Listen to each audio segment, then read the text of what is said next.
to 2025 and our new series of our podcast, webinar, whatever we're referring to it as. It's going to be on YouTube. You can watch it with our wonderful faces, or Spotify and just listen, or have it in the background.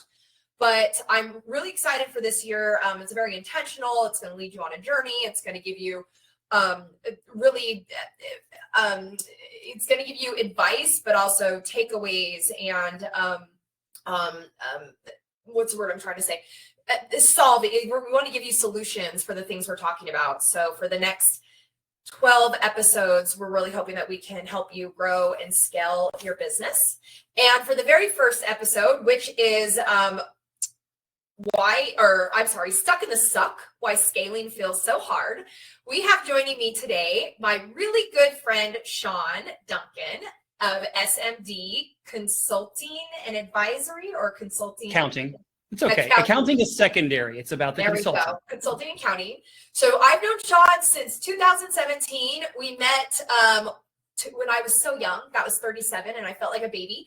We were both on the ADP Accountant Advisory Board, and I sat next to him at a table, and I just remember I was so in awe at his organization. He had the iPad that when he wrote, or his notepad that when he wrote, it went like into notes, and it was so organized. And I remember I went and got a Rocket book after that. And then since then, Sean and I just became really good friends. So you've probably seen us walking around at all the conferences together. I do refer to him as my conference husband, and that's okay. Our spouses know it's all right.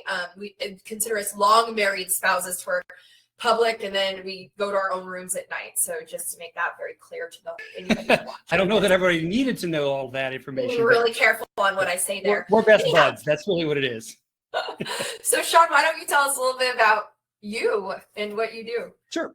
So, well, my name's Sean Duncan. I own SMD Consulting Accounting. I have multiple other companies, one of which is actually a thing called the Chief Proactive Advisor Program. What we do at SMD is we focus on proactive advice and strategy. We do subscription-based work. This came from a traditional CPA firm, and we may end up talking about that today. It just depends on how today's little journey goes. But then the Chief Proactive Advisor Program is to teach other CPAs how to move into advisory work, because that's not how we were trained, and using methodologies that I have created on helping ease that transition to match that up. But realistically, I'm a CPA that specializes in advice, and we help clients with wealth management as well as tax strategy and business strategy. You have a pretty cool niche too. Do you like to talk about your niche, or do you the niches that we built, or if you're niche, it's pinky up, niche if it's pinky down, just no judgment. But we tend to help medical practice. BFD podcast, Sean. We had a whole episode about niche. We're super fancy. That's right. So we help medical practices with 3 or fewer owners. And we have another niche that ends up being software developers. More specifically, we end up getting video game developers a lot. Oh, because I'm a big nerd. If you're watching, I have a Captain America shield and a Thor hammer behind me. I've got, all kinds of nerdy stuff. I've got nerdy tattoos. So I get along with gamers really well, and so does my staff.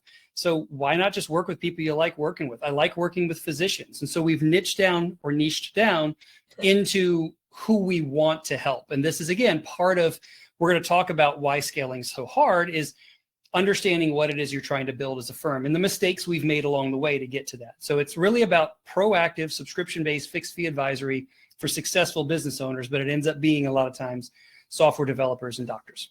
Yeah, absolutely. And Sean is not only a colleague and a friend, but I've also been a client of his. When I sold my company a few years back, I actually hired Sean as an advisor to get me through it.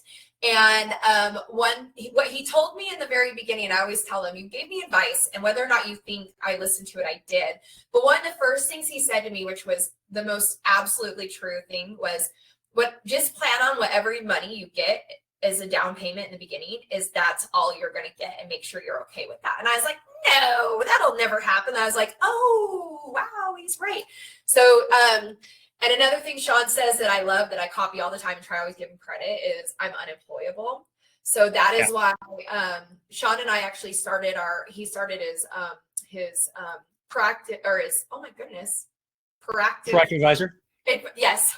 Oh, geez. And my glass wall, we started pretty much at the same time, right? So we've kind of had a fun little journey together. We started getting in the conference speaking. We've just been best buddies. So we've also seen some crap together, and we've made some, not together, but at the same time, made some crazy things, some crazy mistakes. Well, we've both been doing this but for so long. I mean, I realize that next year is my 20th year of my own firm. So in a couple decades, you're going to make some boo-boos. And again, intentional evolution and then unintentional evolution that comes from it. So, and then I worked for a decade before that. So I'm 30 years in this industry and seen a lot of craziness, both as an employee as well as an owner. Yeah. Well, let's talk about that. Let's first talk about, so we've already talked about before, owning a business. It's hard. It's not easy. It takes a lot. But some of us, like you and I, we don't have a choice. I don't think I have a choice to do anything other than own my own business, because like you've mentioned before, I can't work for other people. I can't go back to corporate. I could, but I'm going to be miserable and I'm going to fight everybody along the way, because it's such a,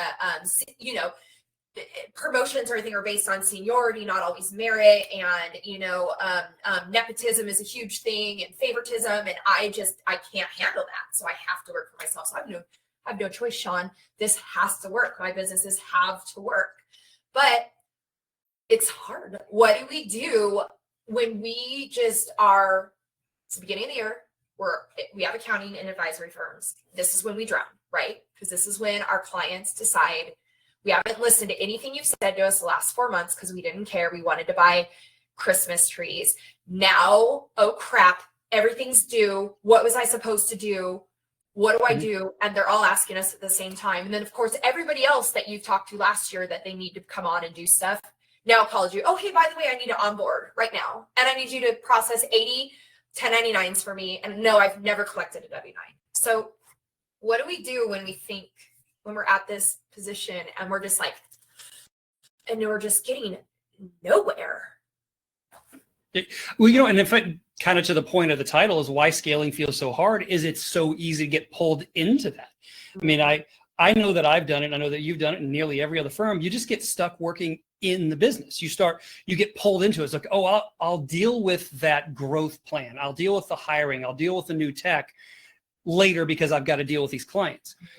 And especially now when things start turning into a bit of a firestorm, it's one of those mistakes we make. And I made it early on too, that you have to fight your way out of. And I say, like, the point of today's podcast is screw ups we've made, and then what did we learn from them, and what did we do to fix them or eliminate them and prevent them from happening in the future. And one of mine has always been the work on the business day.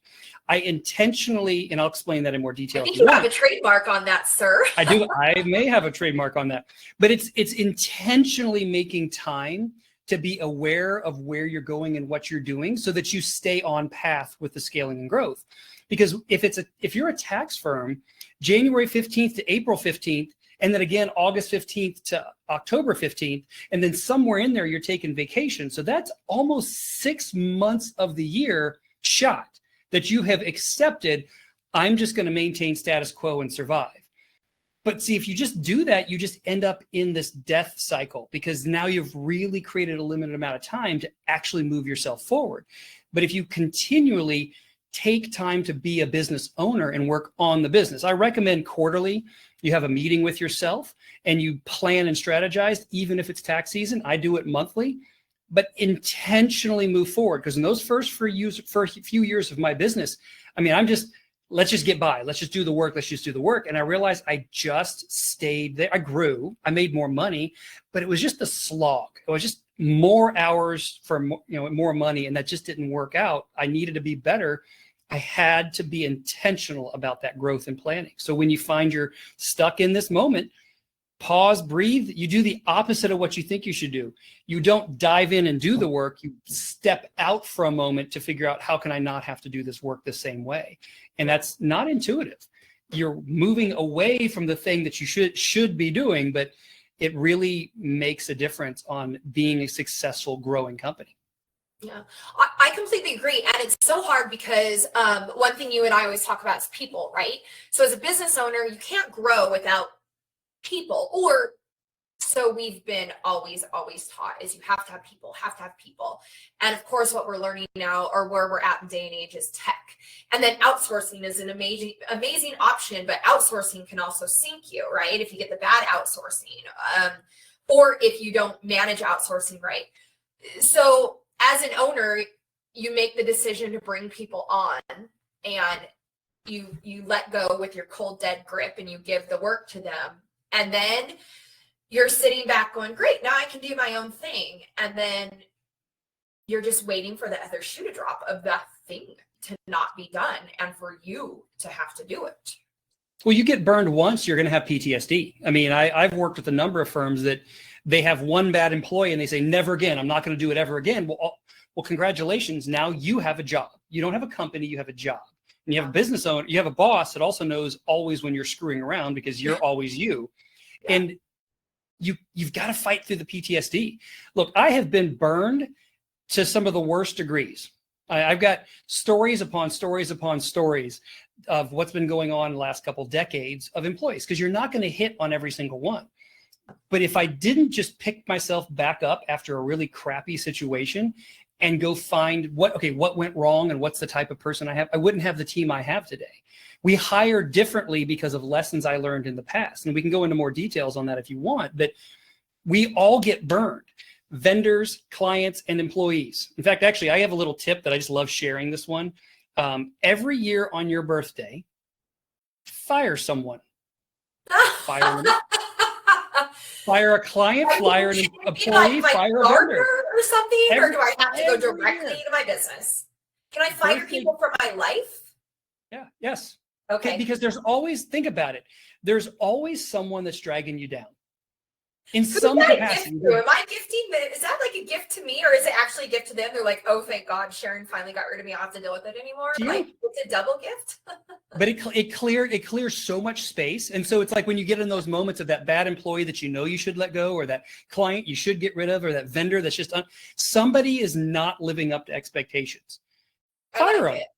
I you know me, I'm such not a pessimist. I'm a realist, and I love that snarky glass half full, and I kind of love that. I love that. So here's the thing. Okay, so we've talked, we've kind of got ourselves brought up. So let's talk about like the emotional piece of it. So we've got these employees, we've got everything going, and we are still spinning our wheels, right? We get to a sense of burnout. We're putting in endless hours with no end in sight. How do we get out of that? How do we get out of that? Like, the tunnel doesn't end. It's black. I see nothing. This is my life now. How or the only light you see is a train coming to run you over? You're hoping. You'd beg for that. Like, you'd beg for the Independence Day tunnel just to blast you away, but it's just not. It's just the tunnel. I will say, as somebody who's been through the dark tunnel many, many times, there is no one solution, is what I've discovered. And I heard it recently. And this is a whole podcast that I recently listened to, is that people need purpose, right? We need a purpose. We need a driver. But there's actually two different types of purposes. There's the big P purpose and the small P purpose.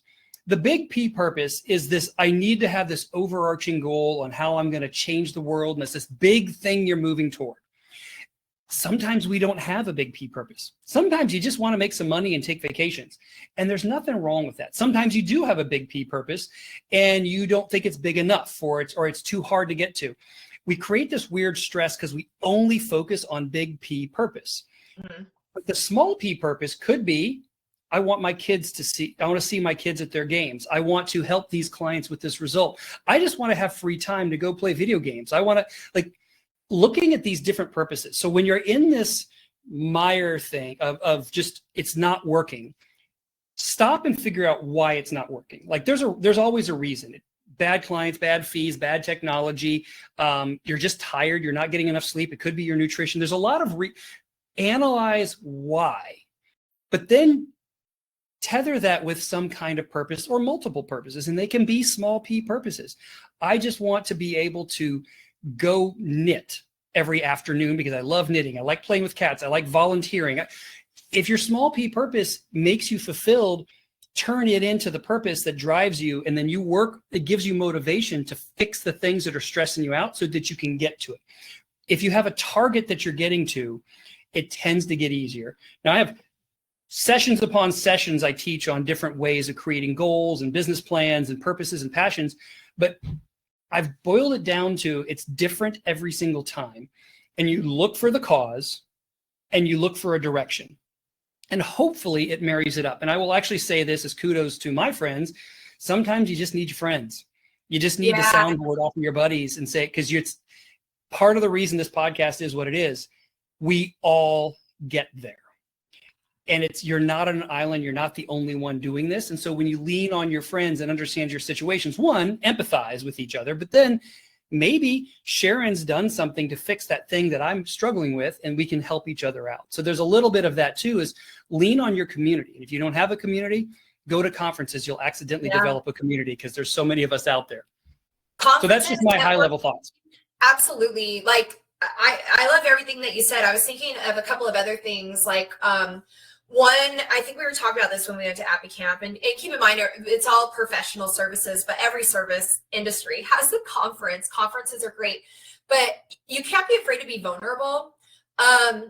It's I guarantee you, I don't even want to mention people's names right now, because anyhow, the big multi-millionaires, I guarantee you they have people that they're vulnerable with, that they say something to. They put on that front, which is what, as business owners, you don't ever tell your team, I'm drowning, I can't do this, I want to just burn this sucker down to the ground. You don't tell them that. You're like, no, it's amazing, we're great, we've got all this, your bonuses are coming in the month, and you're like, oh, I need to mortgage my house. But you have to be vulnerable with someone or you're stuck, right? And it needs to be someone that you can understand, or that understands what you're saying to them. Mm-hmm.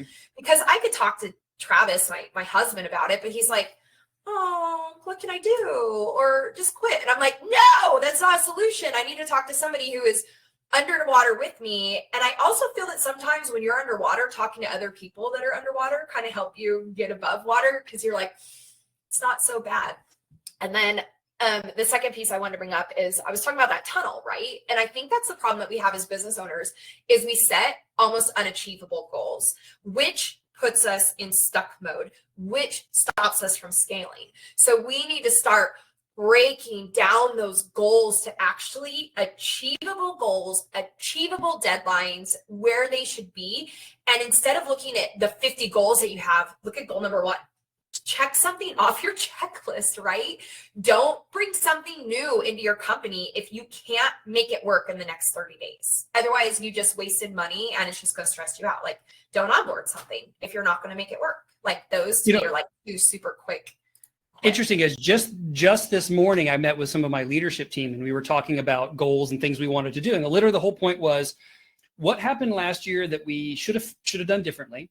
What opportunities did we miss that we should seize on? Or what do we see as opportunities going forward? Really just taking a moment and assessing, where do we want to go and where are the opportunities? And out of it, man, they came up with dozens of ideas. It was crazy, all these ideas. But then at the end, I said, look, you understand, there is no way we're doing all of these things. Yeah. It's impossible to do everything you might possibly do. And you have to be okay with it. And it's frustrating, because I know this thing, I want all of those things, and we do all those things, we're going to be amazing, but there's just not enough time in the day. Yeah. And so we actually have to then, my next homework on my work on the business day is to calendar that out. Okay, Q1, these are what we're going to assess and do. The Q2 is what we're going to do. And you can create a rollout plan.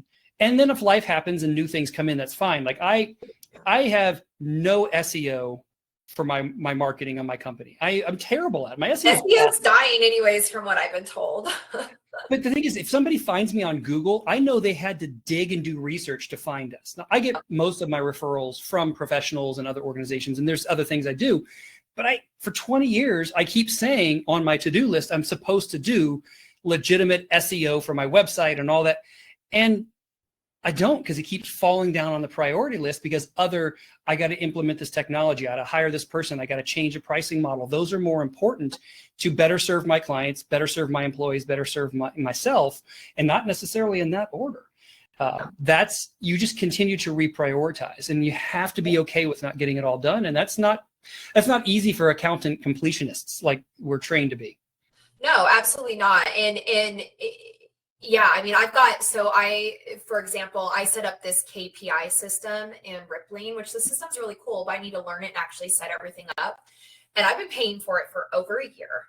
And I think I have pushed that off every month since June of last year, because I'm like, I know what they're doing. I know what they're doing. But part of me needs to set like an actual deadline, because that's kind of important. But then last year, I mean, so one thing that really kind of cracks me up is, you have the chief proactive advisor, I've got scalable, sellable, and we both we talk about a lot of the same things, just our direction. You're very accounting, switching to advisory specific, and I'm very, let me help you grow your business, right? We get into different pieces. Like, you're almost like like, hey, you've done this, great, now go to Sean, he's going to help you. Anyhow, just so everybody knows, it's not like there's never competition. But one thing I've realized is we both have great advice. I've sat through your sessions. I know I give great advice, but how often, yeah, you're dang straight I do. Just kidding. Duh. How often do you take a step back and you're like, I'm underwater, spinning my wheels, I cannot get my stuff aligned, and you're like, am I listening? You have to like remove yourself and go, if I was my client, how would I be advising myself? And am I listening? Like, how often do we find that we do not listen to the practices, that we do not practice what we preach? How many CPAs don't get their 1099s out on time, or get their tax return done in October? 1099 people, I tell people, you just claim what you want, honey. Yeah. Well, it's like you said, you hired me for consulting. I'm not going to get in trouble. It's like you said, you hired me for consulting and advice on some things that you were doing. Well, you do my bookkeeping, because I was falling behind on my bookkeeping. I'm a freaking CPA, but I couldn't get around to my own dang bookkeeping, and I'm bad at it. Yeah. And so there's moments where you just stop and assess what's the right choice for me and my time, and how do I lean on other people and friends. But we fall into that trap, is we're so busy helping other people, we don't ever end up helping ourselves. And you have to every so often go, okay, what would I tell a client in this moment? It's okay to be mad. It's okay to be upset. Get past it, and then say, okay, if the client was telling me these words, but man, we ignore ourselves so much. And it's every time I've ignored my own ideas, I look up and go, yep, knew that was going to happen. And then I fix it. And then you keep evolving and fixing. There is no perfect finish line on any of this. In fact, everyone listening, here's the thing I want to tell you that's the truth.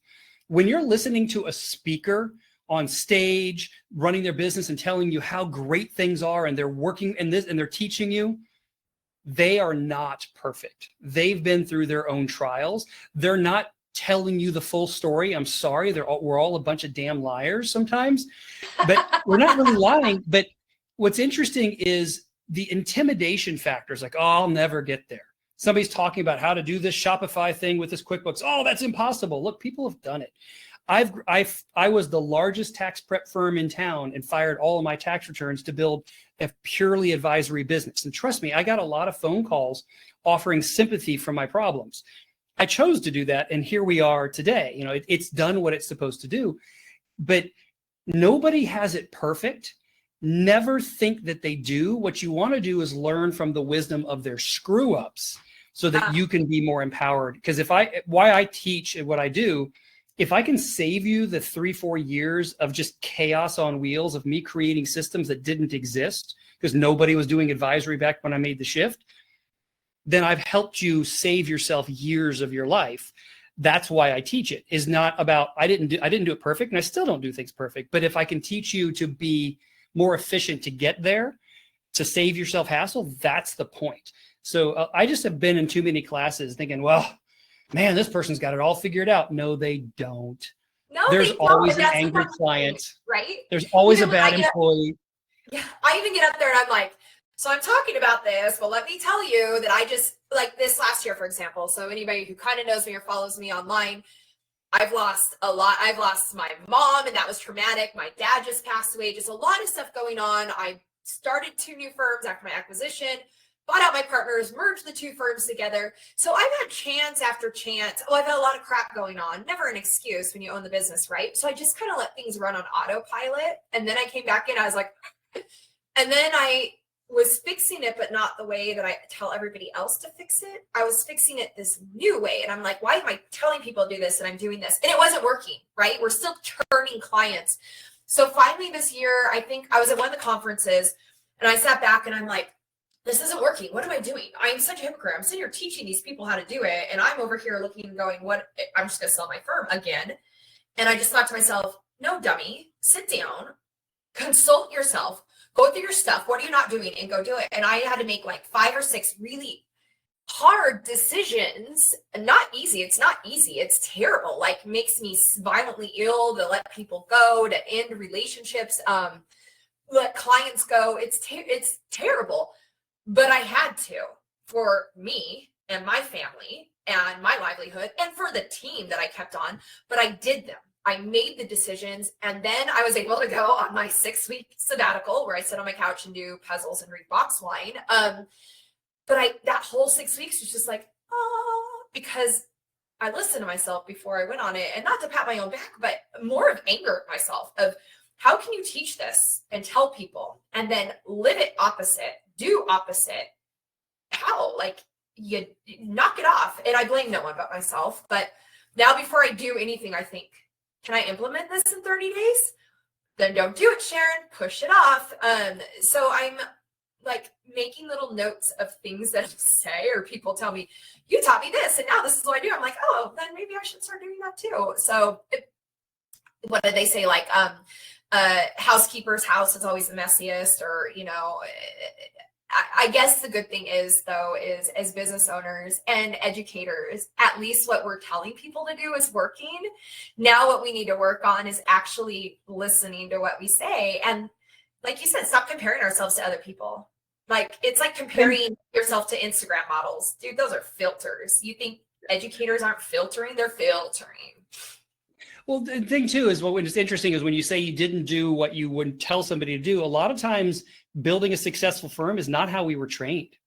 We were trained often to be employees, right? We went in, you do this, you review this tax return. We're trained on processes differently than thinking of it. And in fact, I have a whole thing that I'm creating as a speech that's related to creating the next generation of owners. It's the owner mindset is very, very different. And what's really funny is we slip back into employee mindset over and over again. Why? When it's the thick, like we said at the very top of the session, it's beginning of tax season and everything's chaos on wheels. What do we slip back into? We slip back into, I got to get these returns done, which is not an owner's mindset. And so we have like to continue to exercise that muscle to where it's muscle memory to not do the things that you were trained to do. And so you probably slip back into an old habit because that's just instinctual and training that new muscle. And it is not easy. Look, running a business is not easy, but I am unemployable because I don't take direction well. I will take chances that I think that are worthwhile. I do a firm that's different than other firms. I do things differently, and just plugging me into somebody else's machine just won't work. And I know that, and I acknowledge that. But when you get stuck in the suck, things are not going to go perfect. And there's this old Buddhist saying, is like, what do you do when you get knocked down 7 times? You get up 8. You just keep getting up and moving forward. As long as you're moving toward the big P or small p purpose, this should be about you. I guess if there's one little takeaway that a theme that happens in my firm and I talk about a lot, it's your company. It's about your life. I would love for you to help other people. That's why you have the firm. We tend to be people pleasers, but ultimately we're not minions to the clients. You take care of yourself first. And if you start looking at the purpose piece of it and you're stuck in that suck, you just step back and go, okay, what do I actually want to do? And you're going to continue to evolve. What I wanted 10 years ago is different than I want today, and it's going to be different than 10 years today. You continue to evolve, but it's just pulling yourself out of that and continuing modifying, and it's molding the clay of your business into whatever sculpture you want it to be. Yeah. I agree. So as we're coming up at the end of the 30 minutes, I really want to make sure that I know we've talked about it. We've given some stories, real kind of mildly, but if nobody listened to anything except right now, if they're stuck and they can't get out, what are the 3 things that they can do right now that you would say that can get them out? Okay, well, thank you for blindsiding me because I wasn't prepared. Sorry. So that's okay. No, I would say do the opposite and work on the business. Take a moment when you're drowning and it's just, I've got too much on my plate. It'll be there. Go take a half day or a full day committed to yourself and be the business owner and figure out where I want to go, what I want to accomplish.